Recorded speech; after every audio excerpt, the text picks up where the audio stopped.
हमारे साथ है बीजेपी से राज्यसभा सांसद लहर सिंह सिरोया। सर, महाराष्ट्र में जो डेवलपमेंट हुआ है उसको आप कैसे देख रहे हैं? ये देख रहा हूँ कि ये जो 2019 में जो उन्होंने पाप किया था, उस बात की सज़ा मिली है। हमारे 105 एमएलए थे और हमारे जो एलआई थे, प्रीपोल एलआई, शिवसेना, उनको 56 सीट मिली थी। हम दोनों को मिला के पूर्ण बहुमत था और भी हमारे एलआई साथ में थे। तो ये जो 3 आदमियों ने मिलकर जो धोखा किया था हमारे साथ में, सन्मान्य उद्धव ठाकरे जी, सन्मान्य शरद पवार जी और राहुल गांधी जी, तीनों ने मिलकर जो हमारे प्री पोल मैंडेट को धोखा दे करके जो सरकार बनाई थी और अपवित्र सरकार बनी थी, तो उसका ये नतीजा होना ही था। और मैं समझता हूँ कि शरद पवार जी की पार्टी को, उनके अनुयायियों को बहुत पहले ये समझ लेना चाहिए था। मैं समझता हूँ काफ़ी विलंब से हुआ है। लेकिन वो कह रहे हैं कि सब कुछ तोड़-फोड़ जो है एनसीपी सब कह रही है कि बीजेपी करवा रही है, विपक्ष खास तौर पे। देखिए, शरद पवार जी का जहाँ तक सवाल है, उनका इतिहास रहा है कि उन्होंने कितनी बार पार्टियां तोड़ के सरकारें बनाई है और हमारे पास में ऐसा कोई इतिहास नहीं है।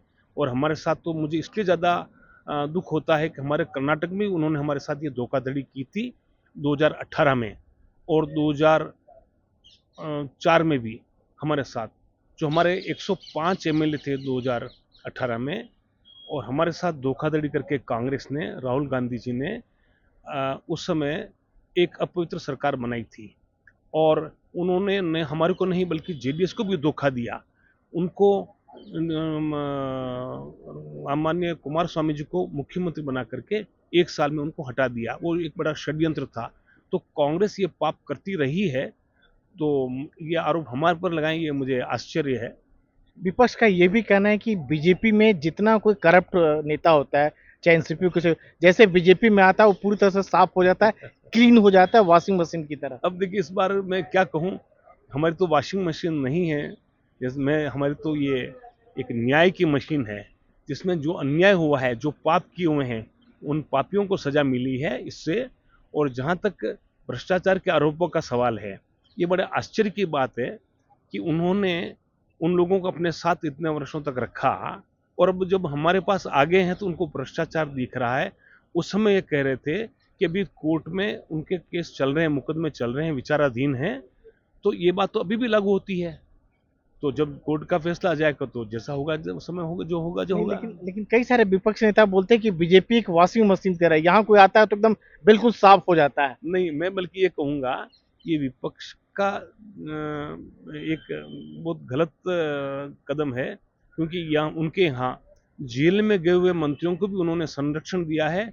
और कोर्ट के केस के बाद छोड़ दीजिए, बिहार के जो सबसे बड़े नेता हैं वहाँ को, उनको हाई कोर्ट से कन्विक्शन का कन्फर्म हो चुका है, उनको सुप्रीम कोर्ट में भी कन्विक्शन कन्फर्म हो चुका है, उनको जेल हो चुकी है, फिर भी उनको बड़ा नेता मान करके पता नहीं किस लालच में उनके शरण में जाके बिहार में ये बैठे रहे। मुझे आश्चर्य होता है, ये क्या बात करेंगे भ्रष्टाचार की। एक अंतिम सवाल की क्या लगता है कि इससे विपक्षी एकता की जो मुहिम जो है उसको झटका लगा है जो महाराष्ट्र में हुआ है, क्योंकि शरद पवार तो सबसे बड़े नेता थे विपक्षी एकता के। ये मेरे लिए चिंता का विषय, एक भारतीय नागरिक के नाते, एक राजनीतिक कार्यकर्ता के नाते विपक्ष मजबूत होना चाहिए।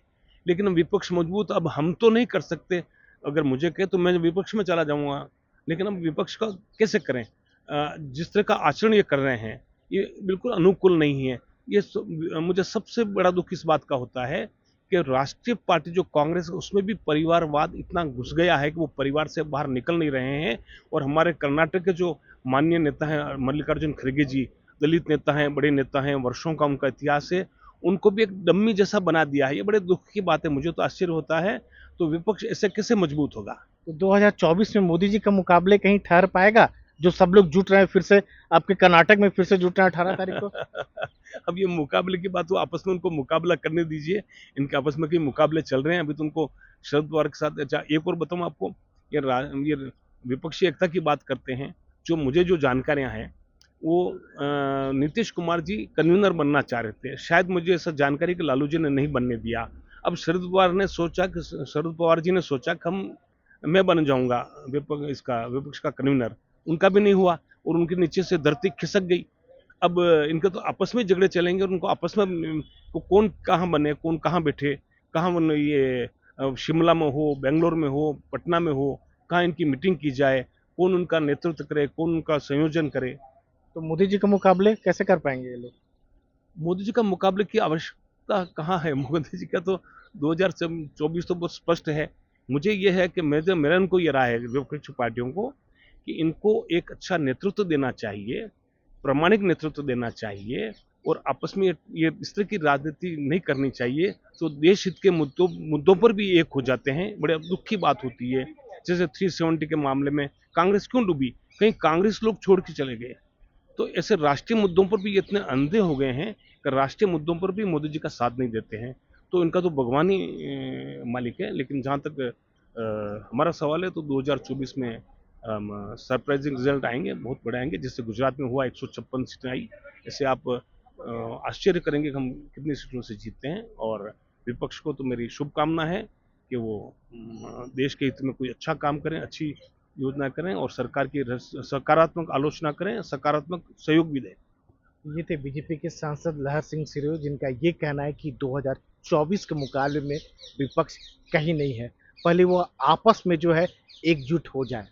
नई दिल्ली से राजीव रंजन, एनडीटीवी इंडिया।